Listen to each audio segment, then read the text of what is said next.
orquesta del Titanic, con Teresa Marinovich. Un toque distinto a la política chilena.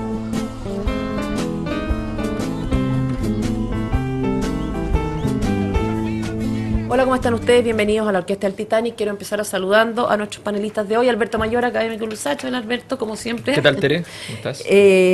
La Silvia Aguirre, investigadora del CEP, quien también ha hecho, estudió filosofía y ha hecho clases de filosofía en la Fundación Astoreca, ¿no es cierto? Sí. Así que, bueno, que de hecho acaba de sacar una nota que apareció en el Mercurio que estábamos comentando el fin de semana. Y Marcia Poblete, directora del Colegio Claudio Mate de La Granja, el mejor CIMSE de La Granja, con niños de la población Yungay, La Pintana, La Legua. ¿Ah? Sí. Bueno, vamos a hablar, como es obvio, ¿no? Porque la Silvia también es experta en educación, esa es como tu área fuerte, ¿no es cierto? Vamos a hablar de educación desde la sociología, desde el estudio de las políticas públicas y también desde la práctica. Y ustedes pueden hacer sus comentarios en Twitter, @tvbiobio y Facebook tvbiobio. ¿Ustedes saben que Izaguirre estaba en Finlandia? Sí, ¿no? Sí. Saben también a qué fue Izaguirre a Finlandia, ¿no? Fue con mucha gente. Fue con mucha gente. Sí. ¿Qué? Tú dices que fue un viaje social. No, fue con mucha gente. Bueno, fue a estudiar cómo se hacen las cosas en Finlandia, pero ocurre que ese viaje repetición, después de que el gobierno ha enviado su proyecto estrella y este se está discutiendo en el Senado. O sea, uno podría decir que un poco tarde, ¿no? Un poco tardía el viaje, digamos. Se supone que es como que las cosas parten al revés, pero bueno. Saben, en el viaje ¿no es cierto? Izaguirre dijo que el modelo finlandés sería más rupturista que la reforma que está planteando la presidenta. Ahora, el problema, cosa que es verdad en cierto sentido, pero el problema, la verdad, es que hasta donde yo entiendo, que la discusión de la reforma no tiene que ver con cuán rupturista es, parece ser, ¿no? Sino que más bien con cómo se están haciendo las cosas, porque el hecho de ser rupturista no es de por sí ni bueno ni malo, depende de la situación. Si la situación es desastrosa, puede ser que sea bueno ser rupturista, ¿no? Una confusión en el fondo, de nuevo, entre hacer cambios radicales y hacer cambios incorrectos, hacerlos apresuradamente, atolondradamente. Bueno, la semana pasada, o este fin de semana también, críticas feroces al gobierno y en concreto al ministro Izaguirre desde sus propias filas, ¿no es cierto? Pérez Lloma, Ignacio Walker avalando las declaraciones de Pérez Lloma, que dice que el ministro de Educación ha sido incapaz de explicar bien al país qué es lo que quiere, que el cambio fundamental que hay que hacer en el gabinete es el Ministerio de Educación. Ignacio Walker, bueno, apoyando esto, Sergio Vidal lo mismo.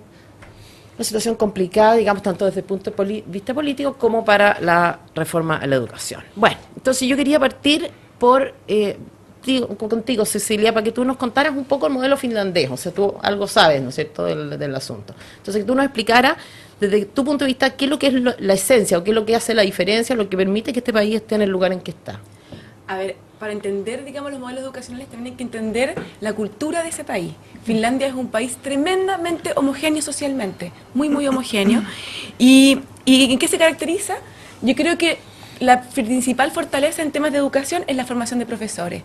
En Finlandia es más difícil entrar a una carrera de pedagogía que entrar a estudiar medicina.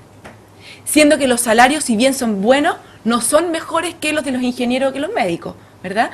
Pero es muy, muy selectivo. Creo que de 1 de cada 10 personas que postulan entran a formarse. Una pregunta, tú dices que Finlandia es un país homogéneo. Finlandia es un país homogéneo a causa de la educación, antes de que se implementara el modelo educacional que existía o a raíz del modelo educacional que existe, digamos, como consecuencia. Hasta donde yo sé, ¿verdad? Nosotros en el CEP invitamos a varias personas de Finlandia de 2008, 2009, 2010 y 2011 y ellos nos explicaban que era un país agrario bastante homogéneo y respecto a la educación, mira, si tú miras los países más igualitarios en el mundo, ¿verdad? Con menos desigualdad, y si tú los miras antes de el pago de impuestos y antes de las transferencias directas, son países tremendamente desiguales. Entonces ahí uno le cae la pregunta, bueno, ¿cuánto hace la educación y cuánto hace de verdad las reformas tributarias y los aportes directos a las familias más vulnerables? Pero fuera de eso, digamos, Finlandia era un país que no se destacaba en educación y a partir de los años 70 hace una tremenda reforma, ¿verdad? Y comienza a destacarse ya en los años 2000 en adelante. Y la principal reforma que ellos dijeron fue, por una parte, municipalizar, es decir, descentralizar la educación y entregársela a los gobiernos locales, y formación de profesores. Y por supuesto también recursos. Y en formación de profesores fueron, yo creo que la clave para el sistema. Ahora, el modelo finlandés se usa o se ha usado en estos días para decir, ya, es un modelo en que prohíbe, por ejemplo, la selección en términos bastante absolutos y radicales, y un modelo gratuito también en un sentido bastante extremo. O sea, hasta la micro está pagada, hasta el almuerzo, todo está cubierto, digamos.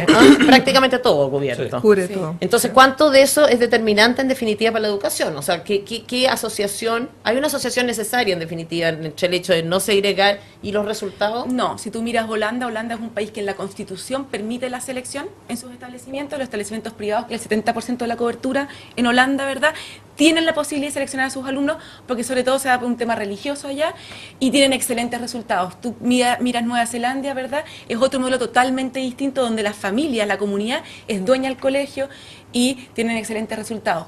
Canadá tienes otro modelo, o sea, hay distintos modelos, acá no hay balas de plata y hay que encontrar el modelo para Chile según su cultura, su idiosincrasia, ¿verdad? Y que funcione. Hay cosas que uno puede mirar afuera que han resultado y que pueden ser muy buenas ideas, pero transportar un modelo sin preocuparse de la idiosincrasia nacional puede ser un error. Bueno, eso lo decía en todo caso Izaguirre dentro de sus declaraciones, que no era tan simple, digamos, llegar y trasladar. Ahora, ¿tú crees? Genial. Claro. ¿Ah? Imagínate que sea fácil sería. Se puso prudente Izaguirre. Bueno, la cosa, a ver, Alberto, tú eres de la idea, eres también totalmente contrario a la selección, ¿no? ¿Tú piensas que hay una relación necesaria entre la no selección y la calidad? Yo pienso que uno de los problemas que tenemos en la discusión es que cuando uno dice la educación tiene que ver con su contexto cultural, debiera decir en realidad la educación tiene que ver con todo su contexto político, cultural, social, económico, de todo tipo. Por tanto, no es aislable. Cuando tú dices vamos a evitar la segregación, ¿ya? Y para eso vamos a atacar la selección, resulta que en Chile tienes un problema, que es el tema de que los barrios son muy homogéneos y por tanto los colegios van a tener segregación en la práctica mientras no se intervenga en los diseños urbanos. Son segregados los barrios. Claro. Los barrios son homogéneos y la segregación de la ciudad, y la ciudad es segregada. Sí. Entonces tú por la misma manzana, el nivel socioeconómico es idéntico en todos los hogares. ¿Ya? Y eso no pasa en los países más igualitarios. Entonces tú tienes ahí ya un problema, porque evidentemente si el colegio tú lo consumas como colegio de barrio, que es lo más lógico, ¿ya? Resulta que vas a tener el inconveniente de que vas a tener que afrontar un nivel de homogeneidad estructural en ese colegio respecto al colegio del lado también. Y por tanto no vas a poder decir realmente este colegio es mejor que el otro porque sigue pesando el factor socioeconómico, por ejemplo. Por tanto, hay una serie de factores. Lo que tú dices respecto a la igualdad, los sistemas tributarios son fundamentales en todo esto. O sea, efectivamente los países nórdicos en general, la igualdad antes de impuestos es prácticamente, el nivel de desigualdad es prácticamente idéntico al de Chile, sobre 0,50 coeficiente de Gini siempre. Y después de impuestos baja a 0,35, que es algo que supera con distancia a gran parte de los países del mundo. Nosotros, antes y después de impuestos, quedamos iguales. O sea, entonces, evidentemente no estamos afrontando ahí un problema que es estructural.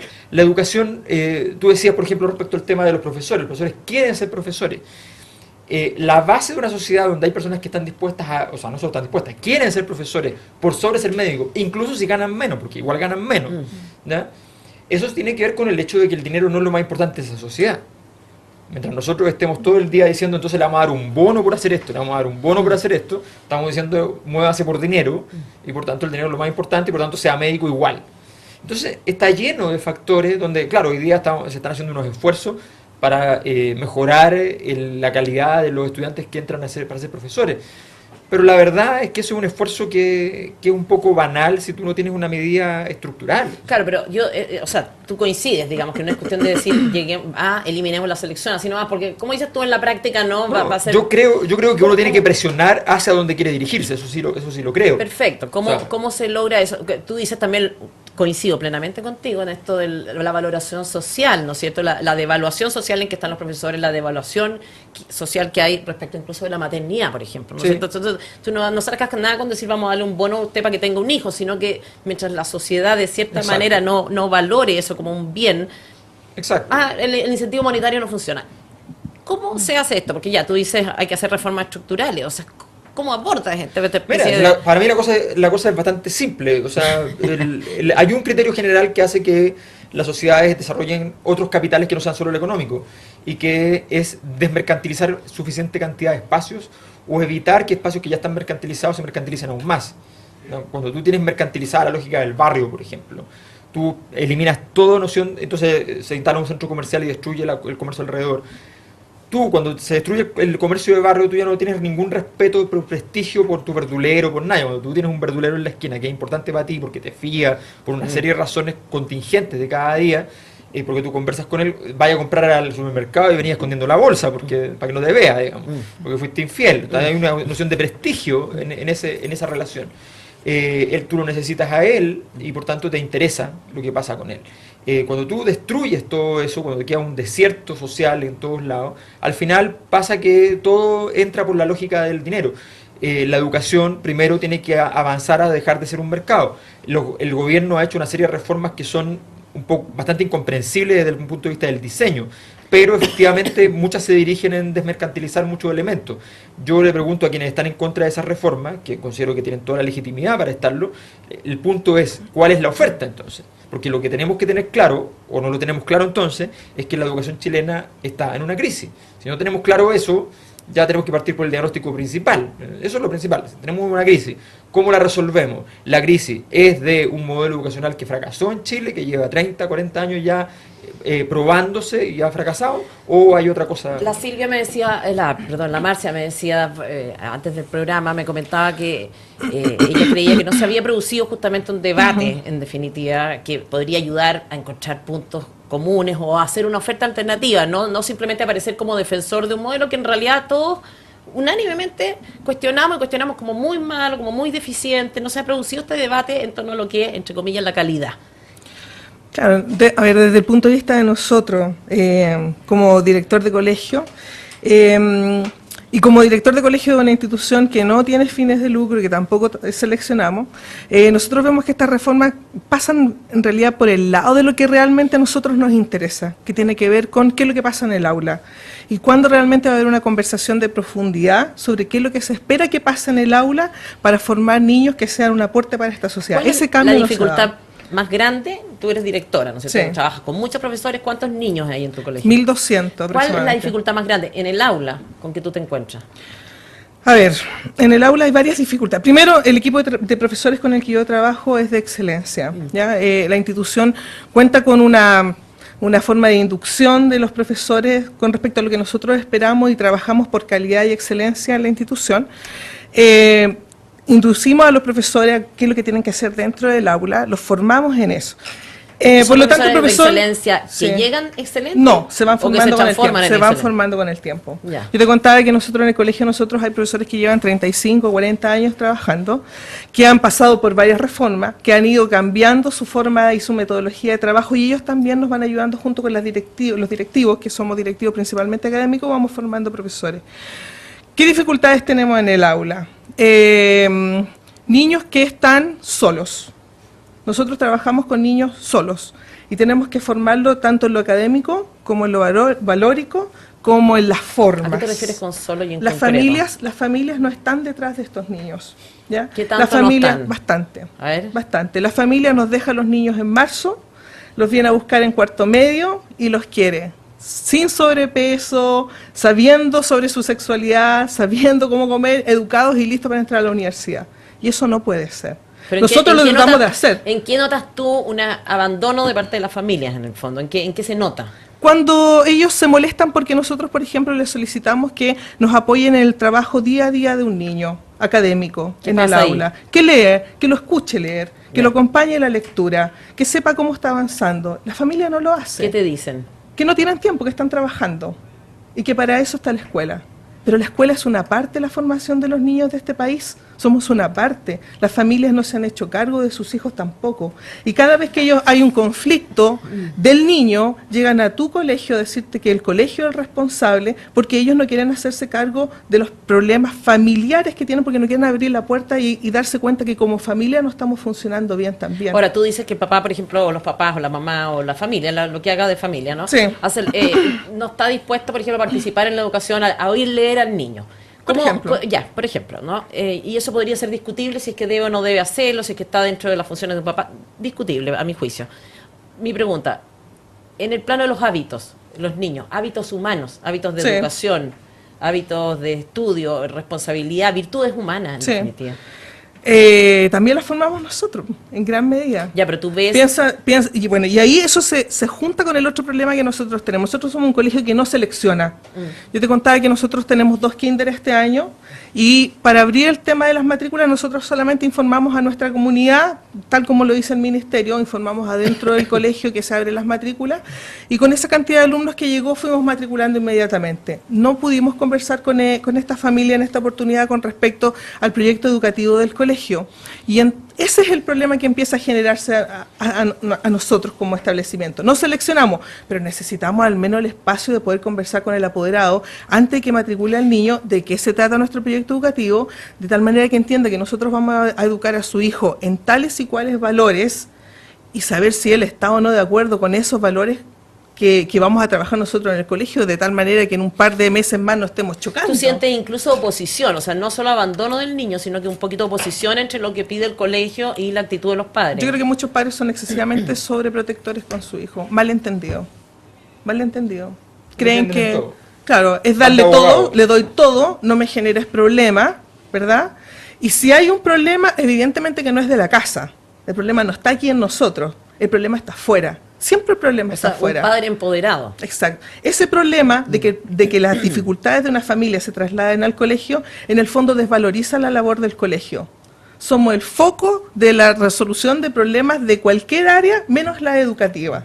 Y siempre estamos en cuestionamiento. Entonces, ¿qué profesional puede trabajar bien y hacer su labor acorde si todos los días tú lo estás cuestionando? Y si además tú en las noticias nos ponen al nivel de la crónica roja. ¿Qué valor tiene un docente así? Yo estoy completamente de acuerdo. Ahora, yo creo que hay que... Estamos todos de acuerdo. No, pero ahí hay un punto, pero que hay una consecuencia que no es menor. Todo el relato nos habla de que la educación, el problema de la educación no pasa solo por la sala. Yo estoy totalmente de acuerdo. O sea, esto... Y la evidencia sí también lo... Claro, esto es fundamental. O sea, aquí hay una serie de problemas en sala que tienen que ver con las horas indirectas, que tienen que ver con un conjunto de condiciones educativas básicas, que tiene que ver con proyectos respecto a cómo trabajar la sala, cómo trabajar, por ejemplo, hay una iniciativa muy interesante en México respecto a instalar una biblioteca por cada sala de colegio en el país. ¿Ya? Esa iniciativa en los lugares donde se ha instalado ha sido espectacular en términos del aumento de la lectura de esos chicos y el uso de la biblioteca general del colegio y del municipio correspondiente cuando hay biblioteca en la sala del colegio. O sea, hay una iniciativa súper interesante. En Chile también se hizo. Sí, hay algunas, pero se hizo... Tenemos hasta segundo básico. Claro, biblioteca en el aula, la claro, tenemos en algunos colegios. Claro, entonces pero tiene que ser, pero cuando uno le funciona algo, esto es el problema de los aprendizajes de los países. Por ejemplo, aquí se instaló hace muchos años, me acuerdo, por lo menos 20 años, el corredor exclusivo en Avenida Grecia, en transporte, que funciona formidable. Y después nunca más lo usaron. O sea, dijeron, y ahora descubrieron que tenían que hacer corredor exclusivo. Llevaba 20 años siendo muy exitoso, ¿no? y dando tiempo excelente entonces tú dices, bueno, pero aquí si funciona, ¿no? Entonces se multiplica, eso es lo primero. Y si uno no tiene plata para multiplicarlo, entonces no hace el piloto, porque eso significa que no sabe si va a poder hacerlo. Entonces hay que tener un diseño mucho más amplio. Lo que tú dices es muy importante y tiene que ver con la lógica donde la educación como valor en Chile no tiene importancia para todos nosotros.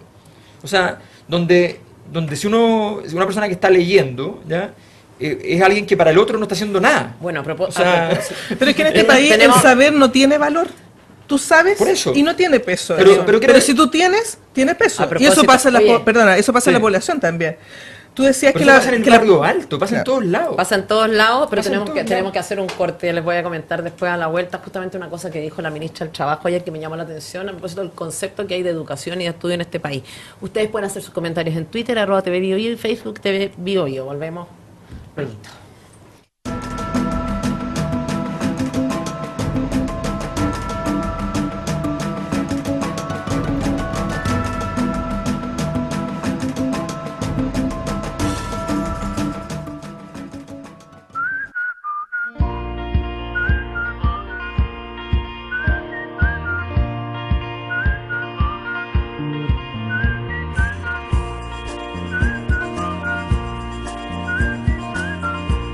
Que tu vida no se detenga. Proyéctate, especialízate, sé único. En Universidad Mayor tenemos más de 170 programas en 15 áreas académicas para que cumplas tus nuevos objetivos.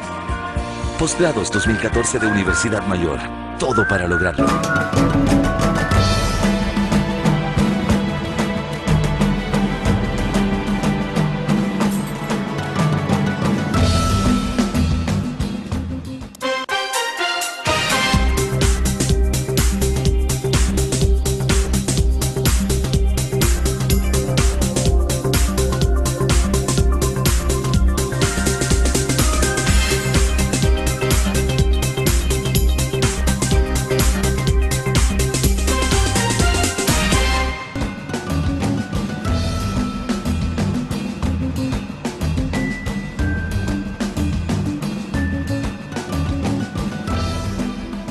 Volvemos a la orquesta del Titanic. Alberto decía que en definitiva la educación se ha devaluado socialmente, que esto no es simplemente un problema del aula. Creo que estamos bastante de acuerdo en términos de que es un asunto cultural que incluye a la familia, la valoración, lo que pasa en la casa, en la calle, en todas partes, ¿no? Y que para eso tú proponías, de cierta manera, una desmercantilización de la educación en un sentido amplio, o desmercantilización en muchos espacios. Tú, investigadora del CEP, ¿qué opinas al respecto? Yo creo que acá se confunden dos planos. El primer plano es la situación hoy día de Chile en educación y los desafíos que tenemos, que son enormes, y lo que hemos avanzado. Se ha instalado en el país un discurso en que dice que estamos pésimos, que nunca hemos estado peor, y la verdad es que todos los indicadores de educación dicen que nunca hemos estado mejor. Es decir, tenemos una cobertura enorme. Hoy día prácticamente más del 80% de los niños sale de cuarto medio, en Argentina menos del 50%. Es brutal cuando más de la mitad de tus jóvenes menos del 50% termina el colegio en Argentina. Son los resultados de la OCDE, lo miden con esas mediciones y Chile está por sobre el 80%. Luego, en términos de pruebas estandarizadas, que por supuesto no miden todo, ¿verdad? Hemos tenido los últimos 10 años, somos uno de los 5 países del mundo que más ha hecho avance. Claro, estábamos muy abajo. Cuando tú estás muy abajo es muy fácil avanzar. Pero los otros países que están muy abajo, como Latinoamérica, no han logrado avanzar. De manera que yo creo que los últimos años sí hemos logrado avance. El punto es que todavía nos queda muchísimo por avanzar en calidad y sobre todo en equidad. Y por eso yo creo que es retórico decir el sistema fracasó. O sea, el sistema ha avanzado y por supuesto tiene que seguir mejorando. Y hay temas como el financiamiento compartido, por ejemplo, que si bien han provocado segregación, ahora hay que ver cómo se puede terminar, por ejemplo. Pero el tema del mercado, a mí me parece que se confunde mercado con financiamiento compartido o con lucro. Tú puedes tener sistemas, ¿verdad?, con lucro donde no hay mercado, como es Estados Unidos. En Estados Unidos hay 90% de educación pública, los colegios son públicos, tú vas al colegio de tu barrio, tú no puedes elegir el colegio al cual tú puedes ir, y sin embargo los colegios públicos pueden ser entregados en concesión y pueden tener lucro. Ahí no hay mercado. Tú puedes tener, ¿verdad? Y en Chile tú puedes eliminar el lucro, tú puedes eliminar el financiamiento compartido, tú puedes eliminar la selección y vas a tener mercado. ¿Por qué? Porque el mercado, ¿cómo se define? Libre oferta, libre demanda. Es decir, si tú tienes libertad de enseñanza y la gente privada puede ofrecer proyectos educativos y los padres tienen la libertad de elegir el proyecto, eso se define como mercado. Es decir, cómo se distribuyen los alumnos es por decisión de los padres y por la oferta, y no por planificación centralizada, que es el caso, por ejemplo, de Alemania, de los mayores países donde la mayoría son colegios públicos, ¿verdad?, y donde tú vas al colegio de tu barrio. Por lo tanto, hay que entender bien qué nos queremos decir con mercantilización. ¿Queremos eliminar la libertad de enseñanza y la libertad de elección? Me parece que no. Queremos, ¿verdad?, que no influya el dinero para poder acceder al colegio. Eso es otra cosa. Para mí eso no significa terminar con el mercado. Eso significa simplemente que el dinero no sea barrera para poder entrar. ¿Tú estás de acuerdo con eso? Nada. Primero, nosotros hicimos una reforma donde aumentamos radicalmente las horas de clase para los estudiantes a niveles muy superiores al resto del planeta. Tenemos muchas más horas de clase que el resto de la gente. 1.640 horas aproximadamente contra Finlandia, 800. Que son 605 más o menos. O sea, y no es cómplice de esto como por papá. Por supuesto. O sea, que hay una cuestión que tiene que ver con que el colegio se transformó en una guardería, en el fondo. O sea, eso fue un proyecto que se hizo pasar por educacional, que se hizo durante el gobierno de Frey, ¿ya?, que no era educacional, que tenía que ver básicamente con liberar el mercado del trabajo femenino, ¿ya?, y permitir entonces mayor empleabilidad. Entonces no se pensó en educación. Luego se dijo, necesitamos mejores resultados internacionales. ¿Y qué se fue haciendo? Quitando horas de todas las cosas que no se miden y poniéndose las cosas que se miden. Entonces tenemos una falacia en esos resultados, porque resulta que estamos midiendo lleno de horas, estamos enfocando todo el colegio a los resultados que se miden. Resulta que podemos comparar con la Argentina, y el analfabetismo funcional en Argentina es evidentemente inferior, y los niveles de lectura son... Aquí tenemos lleno de titulados que no leen, y eso es una normalidad histórica. Yo estoy de acuerdo con o sea, hay un problema que... Entonces yo creo que aquí los indicadores, Chile ha vivido de los indicadores. Esto aparece incluso, no solamente en una visión desde la perspectiva más sociológica y analítica, sino que también de los mismos actores. Muchas personas, entrevistando gente para investigaciones sobre desigualdad en Temuco, en Valdivia, te dicen, mira, yo creo que este país como que estamos preocupados de cómo nos ven afuera y no de tanto de lo que estamos haciendo acá, porque efectivamente estamos muy preocupados de salir primero en tal o cual ranking, preocupados de salir primero en tal o cual cosa, y no nos estamos preocupando de los sustantivos. La educación no es solo tener los resultados en prueba PISA. Ahora, si tenemos los resultados en prueba PISA y tenemos una élite, por ejemplo, que tiene unos ingresos espectaculares a nivel internacional. Los gerentes en Chile son los gerentes mejor pagados del mundo, a nivel absoluto, ¿ya? Y esos gerentes mandan a su hijo a colegios que en prueba PISA, si tú lo comparas con colegios internacionales equivalentes, están en el suelo. Sí.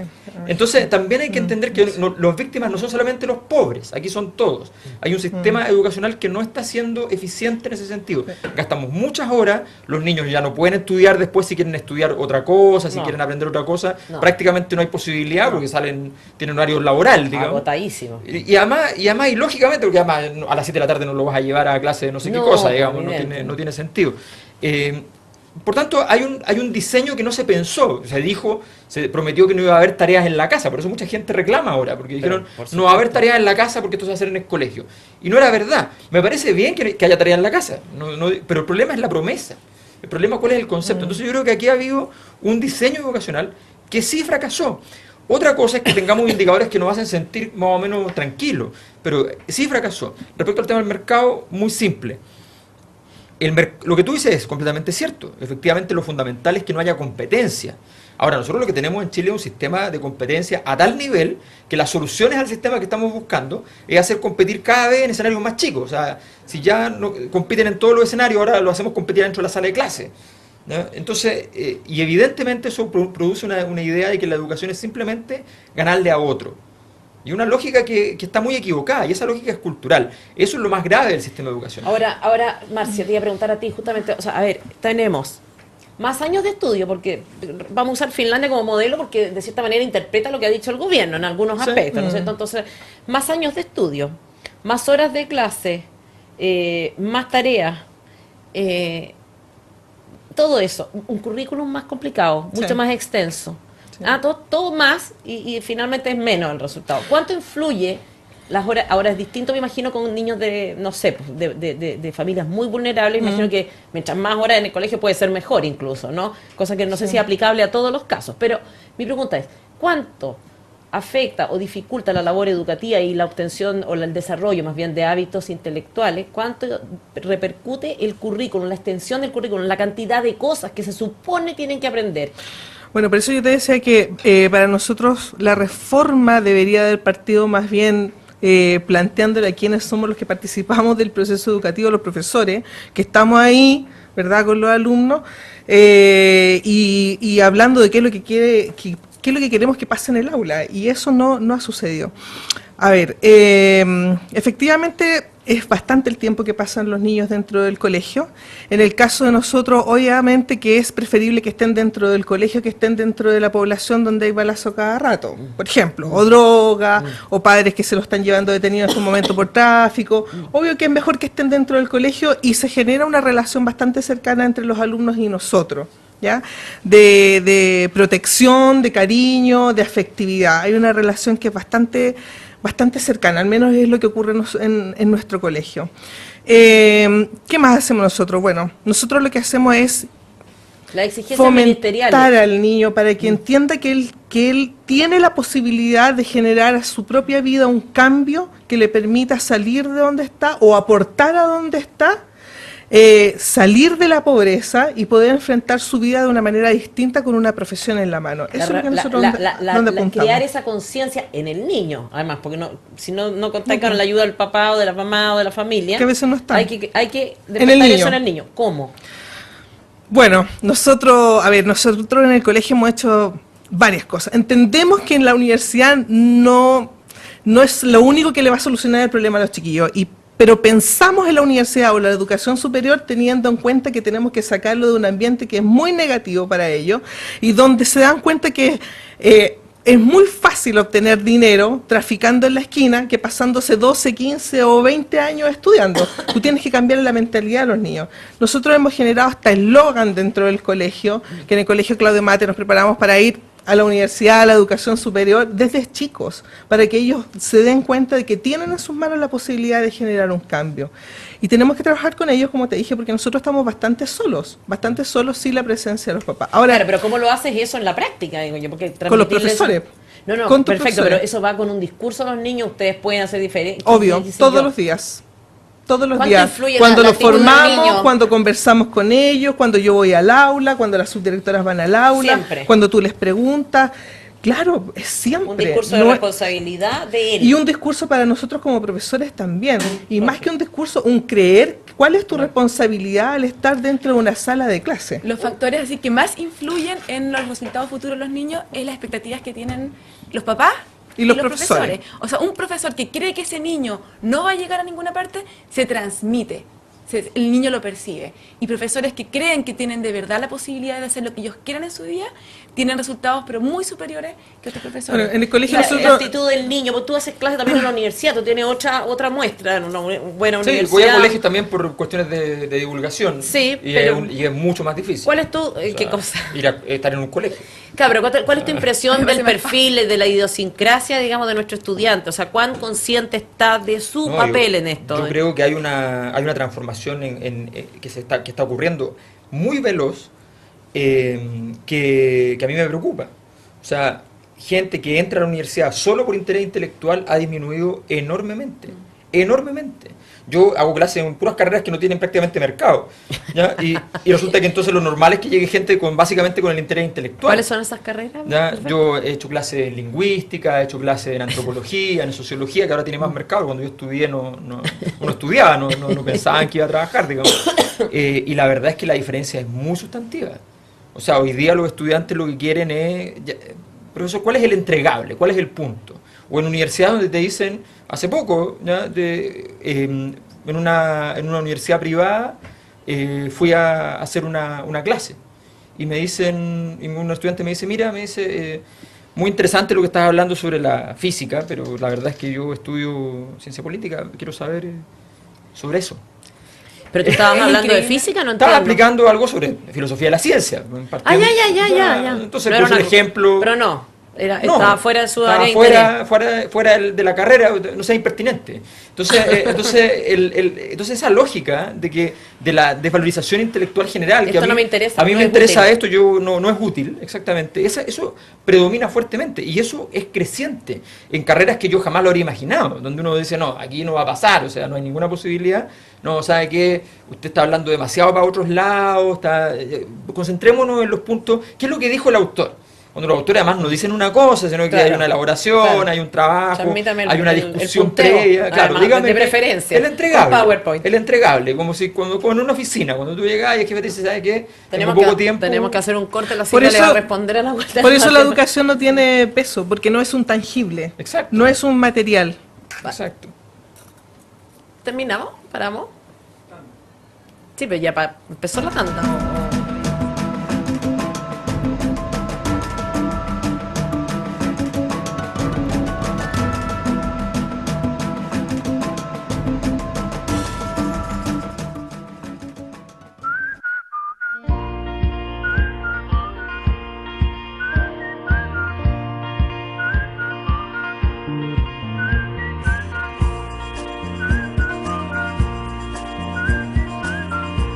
Que tu vida no se detenga. Proyéctate, especialízate, sé único. En Universidad Mayor tenemos más de 170 programas en 15 áreas académicas para que cumplas tus nuevos objetivos.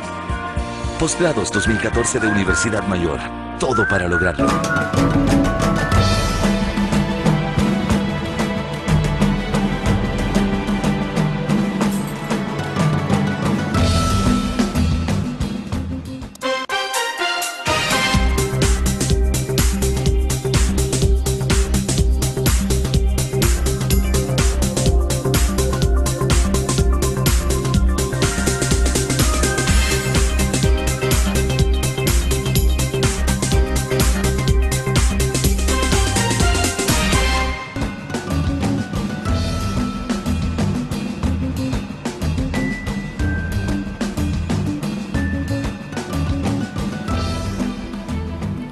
estamos, primer síntoma de vejez, no sé, empezar a hablar de lo mal que está la juventud, pero estábamos haciendo un análisis de hasta qué punto ha cambiado un poco la mentalidad de los niños y de los estudiantes universitarios, también en términos de buscar la utilidad, aquello que vaya a tener un beneficio o un dividendo económico en lo inmediato. Y tú estabas contando que hacías clase o que habías hecho clase en la Universidad de Chile, ¿no? Sí, hice en la Chile y ahora estoy en la Católica haciendo un curso en filosofía y sí, llama la atención la falta de curiosidad, de interés, ¿verdad?, de los estudiantes, siendo que es una carrera que uno la elige solamente por vocación y la falta de lectura, es decir, la falta de compromiso con la formación de los alumnos, es decir, es una respuesta prácticamente conductual.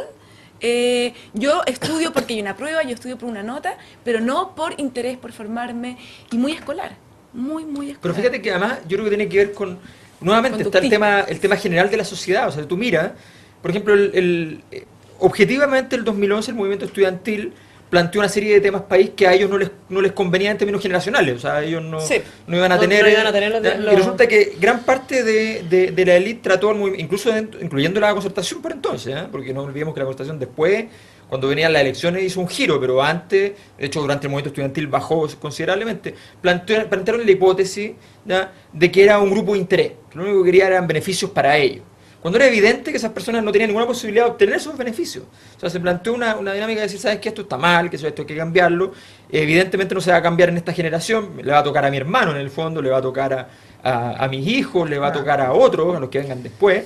Y resulta que se planteó, entonces nosotros no estamos en condiciones de entender, si ustedes se fijan, cuando uno dice cualquier cosa, inmediatamente el que está al frente entre nosotros siempre dice, ¿y cuál será la agenda de este gallo? Que incomprensible. No, o sea, Alberto, te encuentro olímpico con ese comentario, porque si hay alguien que tiende a hacer eso, eres tú. No, o sea, tú estás permanentemente diciendo cuál es la agenda, cuál es el interés. Estamos hablando de la agenda política, cuando estamos hablando de político es distinto. A ver, obvio. Pero las siempre, personas... esa pregunta siempre cabe. Siempre es atingente preguntarse cuál es el interés que hay detrás de esto, porque por además supuesto. siempre lo hay, ¿no? Los seres humanos tenemos y nos movemos por intereses. Lo que Sí, pasa pero hay puede ser intereses colectivos. más o Pero menos hay intereses colectivos, más colectivos. o menos nobles, pero tenemos intereses. Hay intereses colectivos, hay intereses emancipatorios. Y el hecho de que sean personales no los hace necesariamente pecaminosos, depende, ¿no? Pero ya, independiente de eso, tú tiendes permanentemente Por supuesto, a pero tiene que ver con que la teoría de justamente, la conspiración. porque yo trabajo básicamente en temas de política y economía, y en esos temas es evidente, pero cuando tú hablas de la vida social, donde tú ves aparecer algo donde evidentemente no hay un interés, tú dices, cuando alguien dice, esto es una obra de tal, ¿no? O sea, cuando la tesis fundamental de todos los libros sobre el movimiento estudiantil venidos de la derecha, dicen que esto fue un movimiento del Partido Comunista. El Partido Comunista dentro del movimiento estudiantil era de este porte, sin ninguna influencia, solo tenía a Camila Vallejo como algo relevante. Entonces tú dices, bueno, poco. Está bien, pero el punto de interés yo creo que radica en que si tú de verdad querés terminar con la inequidad en este país, si quisiéramos de verdad, tendría que partir, por ejemplo, por educación parvularia. Y educación parvularia hoy día, pero está alumbrada de la inexistencia. O sea, toda la evidencia indica, toda la evidencia, está bien, uno puede hablar de intuiciones, lo que queráis, pero cuando tú ves la evidencia empírica... Yo también te puedo mostrar evidencia de que en Chile la desigualdad explota entre cuarto y octavo básico. Ya, pues, está bien, explota. pero Ya. mucha de esa explotación, ¿verdad?, se refiere a habilidades que tú tenés que haber obtenido cuando eres muy niño. Si tú antes de los 3 años no desarrollas, por ejemplo, tu capacidad neuronal hasta un cierto nivel, eso es irreversible según las últimas investigaciones hechas. Podemos discutir si esa información está bien, está mal, pero esa es la evidencia que tenemos hoy día, y resulta que Es hoy día evidencia A ver, ¿qué dice la no, marcha neurológica. Yo lo que quería señalar, porque me Es un salió paradigma. el tema de la inequidad, y eso lo estaban relacionando con el tema del copago y de la posibilidad que tienen las familias o no de pagar en los colegios. Bueno, yo no quería irme sin mencionar esto. Es verdad que en un plazo de 10 años aproximadamente nuestro colegio no es con fines de lucro, ni ninguno de la institución de la Sociedad de Instrucción Primaria, la SIP, ninguno tiene fines de lucro. Existe el copago dentro de los colegios, que es mínimo. Yo tengo becado el 60%, si es que no un poco más, de los alumnos dentro del establecimiento, y para que ustedes sepan, este copago va a ir siendo reemplazado por otros recursos que van a llegar a los establecimientos y que son bastante poco flexibles el uso de ellos. Eso a nosotros nos genera una complicación. Y ahí yo no sé si están pensando en la equidad o no de la educación, y de que realmente lo que suceda dentro de las salas de clase impacte en los niños y haya más igualdad dentro de nuestra sociedad, porque al tener recursos que son tan poco flexibles como los de la ley CEP, piensen ustedes que cuando se genera el tema del copago es para ayudar a subvencionar los sueldos de los profesores, que eran bastante bajos. Por lo tanto, la planilla de gastos de cualquier colegio particular subvencionado municipal era del 80% en sueldos para los profesores. Eso más o menos es lo que se iba. Hoy en la LAISEP está amarrado de que tú no puedes gastar más de lo que te llega una bolsa de LAISEP, ¿cierto? Tú no puedes superar el 50% de esos recursos en honorarios para quien sea. Entonces, ¿cómo le das más horas a los profesores para que preparen material, para que preparen sus clases, para que revisen trabajo, para que atiendan apoderados, si la misma ley te está apretando con un 50% de gasto por sobre lo que se había trabajado durante más de 20 o 30 años en una planilla de gasto que es del 80% del sueldo de los profesores? Todas estas restricciones en definitiva no apuntan a una especie Estamos de, llenos de como restricciones. una legislación hecha desde la desconfianza. Desde un sistema que se vició y donde efectivamente se pagaban burocrático. Efectivamente, un sistema por eso te burocrático. digo, desde la desconfianza, que yo encuentro legítima en cierto sentido, o por lo menos que tiene fundamento, desde la desconfianza hasta, o para con la pretensión en el fondo de evitar todo tipo de pillería, que de hecho existen. Entonces, qué tremendo, porque también hay una cosa cultural acá de fondo, ¿no? Que pone problemas, que lleva a estas perversiones, porque tú dices, claro, demos libertad a los establecimientos y qué sé yo, y es súper bueno porque acá en Finlandia funcionan efectivamente con mucha libertad. Desde ese punto de vista no es estatal el sistema, digamos, es financiado por el Estado, Claro. pero es muy libre. No solo es que lo dirija la municipalidad, sino que tienen autonomía los colegios. Exacto. Y el director. Ya, ok, fantástico. Pero el punto es también cómo responden a esa libertad, porque también acá a lo mejor tú haces eso mismo y queda la tendalada, no lo sé, a ver. Pero la ley CEP tiene algo bueno, que distingue entre colegios, ¿verdad?, que les va mejor y que les va peor, y les entrega más flexibilidad y más libertad a quienes lo están haciendo mucho mejor, y es más restrictiva a quienes lo hacen peor. Entonces, en ese sentido, había un avance en esa dirección, pero todavía falta entregar mucho más autonomía. Pero el 50% que te digo yo es para nosotros, que tenemos, que Sí, nos va sí, bien, lo ¿eh? sé. 50% lo Oye, autónomo.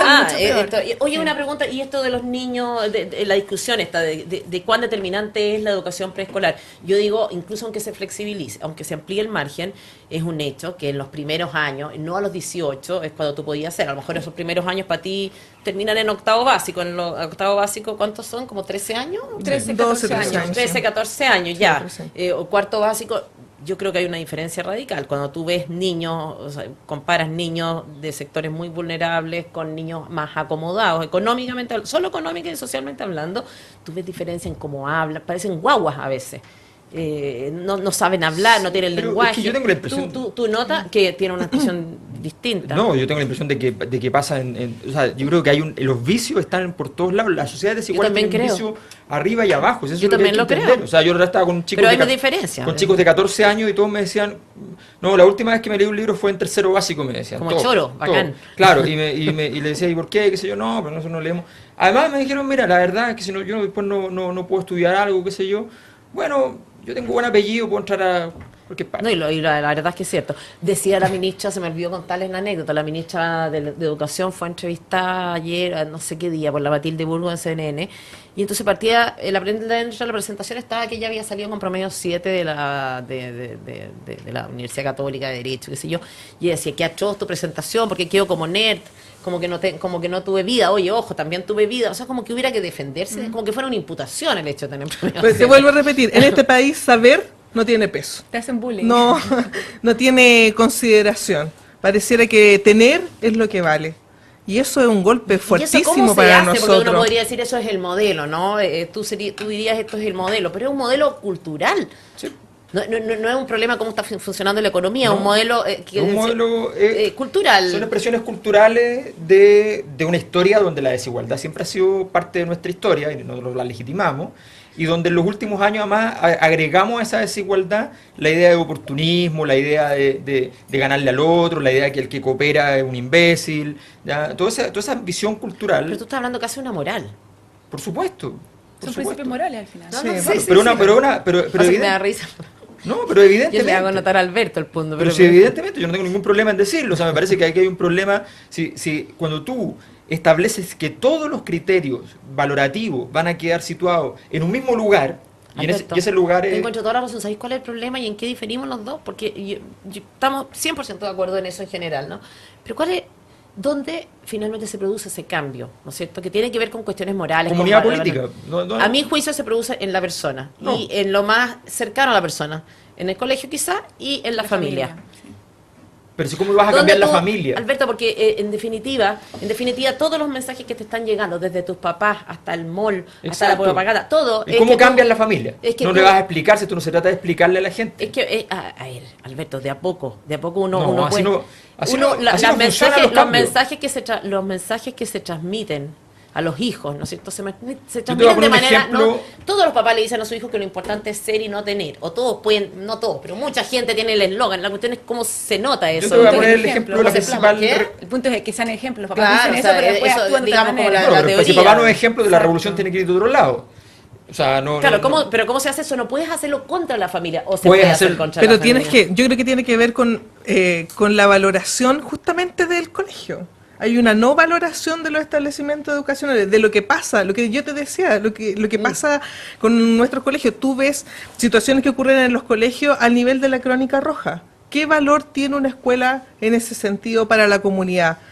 Ninguno. ¿Cuánto se preocupa el colegio de eso, Marcia? Sí. ¿Cuánto se preocupa un colegio de eso? De este cambio de valoración, de cambio en la manera de acceder al mundo. Para nosotros es un trabajo diario. Todos los días nosotros atendemos a apoderados y tratamos de hacerle entender el valor que tiene que su hijo vaya a pero este al colegio. niño, es que aprender tiene sentido, aunque no tenga una utilidad práctica inmediata. Que el Diario. mundo tiene interés, que el mundo, digamos, despertar la curiosidad. Que No depende solamente de él, porque si él sale y después se da cuenta que el libro que él leyó nadie lo leyó y a nadie le interesa, Obvio. eso se devalúa. Entonces hay un problema que es estructural. Por eso las revoluciones no funcionan de un modo tan amable, son bastante menos amables. O sea, el principal revolucionario de la historia, que alguien a quien tú admiras, que es Jesucristo, ¿ya? Lo primero que dijo cuando tenía que hacer la revolución fue, primero, hay que no hacerle caso a tu familia. O sea, mi reino no es de paz sino de espada, Mateo 10:14. Yo he venido a traer el disenso dentro de la familia, los hijos contra sus padres. ¿Ya? O sea, esa idea es porque tú tienes que romper con la estructura que le da la Estamos norma. de acuerdo, a la Está sociedad. bien, pero en una ¿Cómo, sociedad Alberto? democrática uno también quiere respetar los valores de Claro. los otros. Es decir, no porque Sí. tú no compartas mi valor, ¿verdad? Y te parezca malo mi valor, me vas a imponer. ¿Cuál es el valor que tuyo. estamos respetando? ¿Cuál es el valor? O sea, el de la tolerancia, el de la diversidad, el del respeto por ¿Vas los a llamar otros. diversidad a No, tú quieres un sistema igualitario, ¿verdad? Tú quieres un sistema donde todos tengamos oportunidades, pero llega un punto en que tú no puedes superar, o sea, presionar a los otros. Es decir, Puedes presionar, para eso hay está un la comunidad política. Pero acá hay un sector que te quiere imponer ciertos valores, ¿verdad? Cuando no había divorcio y te querían quedarte sin divorcio, era un grupo, ¿verdad? Que tenía el valor del matrimonio para toda la vida, pero se lo quería imponer a otro grupo que no lo compartía. ¿Cómo se hace esa reforma estructural? ¿Con qué nivel de violencia, en definitiva? Porque tú, como dices tú, necesitas de la cooperación de todo el mundo, necesitas de una especie de acuerdo generalizado en un cambio de switch. Ok, ¿hasta qué punto vamos a llegar para lograr ese cambio de switch? a tu juicio. No estamos. Y estamos en No un sistema estamos No globalizado. estamos llegando, no estamos No, sí, yendo. obvio que no estamos, ni yendo. No, si esto ya es lo más ridículo que hay. Digamos, dentro de la propia lógica del gobierno lo que se ha hecho es una estupidez. Y tú, o sea, tú para poder sacar o sea, el sistema está lleno de incentivos que apuntan a la dirección, ¿verdad? De que a lo que importa es el tener. Y estás metido en un sistema globalizado de también. Pero va ustedes a lo que quieren es cambiar. cambiar los incentivos. Entonces no podemos, si no podemos obrar con ¿Quiénes son incentivos. ustedes? Perdona. Desde el CEP, que es lo que se ha propuesto siempre. Acá en el CEP, o sea, al menos cada uno habla Perdón, por la su palabra parte y son muy incentivo, diferentes. Alberto, apunta el hecho de que las personas se mueven por un fin. O sea, no estamos hablando... O sea, entonces volvemos a lo mismo, ¿no? Bueno, pero es que... Acá lo que uno quiere a ver, es ¿de que qué entonces estamos lo demás es hablando? poesía, No, que entonces. no me No, digas... lo que uno no quiere me- el sistema, lo que uno quiere en el sistema de No me- educación, ¿verdad? Es que sea lo mejor posible, lo más equitativo posible para que todos tengan las mismas oportunidades. Eso es lo que tú quieres, ¿verdad? Pero otra cosa ya es empezar a cambiar los valores al interior de la familia. Eso hay un punto en que tú decís, no, esta barrera no ¿Por la qué puedo no? pasar, porque no es democrático, porque no es respetar al No es otro, democrático. no es ver al otro No como es una democrático persona instalar valores autónoma. democráticos, por ejemplo, cuando tenemos un Por país donde hay supuesto- muchos valores por supuesto que autoritarios. sí, por supuesto que sí, pero ese valor democrático tiene adentro el respeto por la diversidad y por las otras personas. Tú eres La una persona diversidad autónoma. incluye la posibilidad de ser autoritario, la posibilidad No. de ser ¿incluye eso? Bueno, se nos Claro, acabó o sea- el tiempo, realmente ha sido un programa muy entretenido para mí, por lo menos me encanta el tema, nuestras dos expertas, una desde el punto de vista de la práctica, las políticas públicas, así que las vamos a volver a invitar. Gracias, Marcia. Listo, un gusto. Gracias. Gracias, Silvia, y gracias, Alberto, nos vemos Gracias, el próximo Tere. lunes. Ustedes pueden hacer sus comentarios en Twitter, @tvbiobio y Facebook TV Bio Bio.